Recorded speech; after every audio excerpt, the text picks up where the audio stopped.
अस्सलाम वालेकुम। आज हम बात करेंगे प्रॉफिट दाऊद अलैहिस्सलाम के बारे में। हज़रत दाऊद अलैहिस्सलाम अल्लाह के जलीलुल कदर नबी और बादशाह थे। आपका जिक्र कुरान पाक में कई मुकामात पर आया है। यहाँ उनकी ज़िंदगी के अहम कुछ पहलू का खुलासा है। हज़रत दाऊद अलैहिस्सलाम का ताल्लुक बनी इसराइल से था। आप हज़रत याकूब अलैहिस्सलाम की नस्ल से। बनी इसराइल हज़रत याकूब अलैहिस्सलाम की औलाद को कहा जाता है और हज़रत दाऊद इन्हीं की नस्ल में से थे। उनका ज़माना तकरीबन 1000 कबल मसीह के करीब माना जाता है। उस वक्त बनी इसराइल फ़लस्तीन के इलाके में आबाद थे। हज़रत दाऊद अलैहिस्सलाम को अल्लाह ने ना सिर्फ बनी इसराइल की रहनुमाई के लिए नबी बनाया बल्कि उन पर बादशाहत भी अता फरमाई। आपकी क़यादत में बनी इसराइल को एक मजबूत सल्तनत और इंसाफ पर मबनी हुकूमत मिली। अल्लाह ताला ने आप अलैहिस्सलाम को बादशाहत और नबूवत दोनों अता फरमाई। आप आदिल बादशाह थे और फैसले नहायत इंसाफ से करते। आप रज़ी अल्लाह ताला अन्हु पर अल्लाह ने ज़बूर नाजिल की जो ज़िक्र और इबादत की किताब है। दिलकश आवाज़, आपकी आवाज़ इतनी मीठी थी कि जब आप ज़बूर पढ़ते तो परिंदे और पहाड़ भी आपके साथ तस्बीह करते। अल्लाह ने आपको ये मोजज़ा अता किया कि आप हाथ से लोहा नरम करके ज़रहें और असलहा तैयार कर लेते थे। हज़रत दाऊद अलैहिस्सलाम नौजवान थे जब फ़लस्तीन के बादशाह तालूत की फ़ौज और जालूत की फ़ौज के दरमियान जंग हुई। हज़रत दाऊद अलैहिस्सलाम ने जालूत को एक घोपन गलैल के पत्थर से मार कर कत्ल किया। इस बहादुरी के बाद अल्लाह ने आपको इज़्ज़त और बादशाहत अता फरमाई।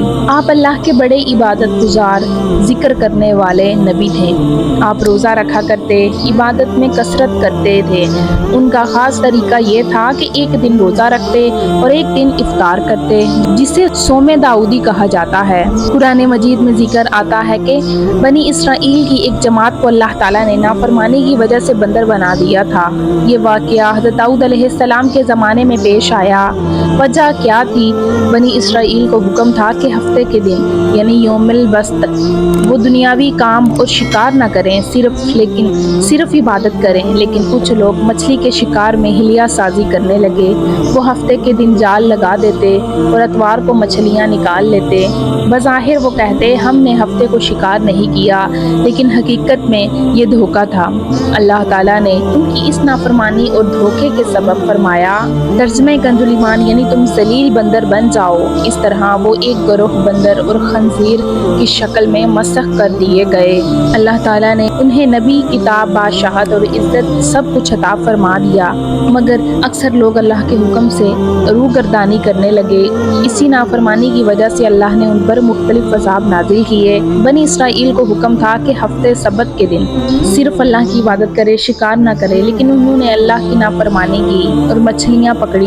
हज़रत दाऊद अलैहिस्सलाम के वक्त बनी इसराइल दुश्मनों के जुल्म और कमज़ोरी में मुब्तला थे।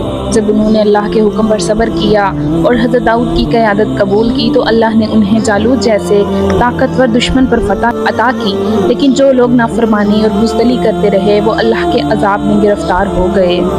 बनी इसराइल में सूदखोरी, झूठ, कत्लो गारत और नाफरमानी आम हो गई थी। अल्लाह ताला ने उन पर कहत, बीमारी और दुश्मनों का गलबा मुसल्लत किया। अल्लाह ताला ने ये अज़ाब इसलिए भेजा ताकि बनी इसराइल को सबक मिले कि नेमतें शुक्र से बढ़ती हैं और नाफरमानी से छिन जाती हैं। कुछ लोग ऐसे थे जो अल्लाह के सच्चे इबादत गुजार, परहेजगार और अम्बिया के ताबे रहे। उनके लिए अल्लाह ने इज़्ज़त, कामयाबी और आखिरत में जन्नत की खुशखबरी दी। हज़रत दाऊद अलैहिस्सलाम के साथ रहने वाले ऐसे ही लोग थे जिन्होंने इंसाफ, इबादत और जहाद के ज़रिए अल्लाह का कुर्ब हासिल किया। अक्सरियत ने अल्लाह के हुक्म तोड़े। हज़रत दाऊद अलैहिस्सलाम की कौम का अंजाम ये हुआ कि जो लोग नेक थे वो कामयाब और जन्नती बने, जो नाफरमान थे उन पर दुनिया में ज़िल्लत और आखिरत में सख्त अजाब हुआ। तो प्यारे नाज़रीन, ये था हज़रत दाऊद अलैहिस्सलाम का वाक़या। उनकी कौम का क्या अंजाम हुआ और किस तरह उन्होंने अल्लाह ताला की नाफरमानी की और अल्लाह ताला ने उन पर अजाब नाजिल फरमाया। प्यारे नाज़रीन, अगर आपको ये वीडियो पसंद आई है तो वीडियो को लाइक करें और मज़ीद इस तरह की वीडियोस देखने के लिए हमारा चैनल सब्सक्राइब करें। मिलते हैं अगली वीडियो में, इजाज़त दीजिए। अल्लाह हाफ़िज़।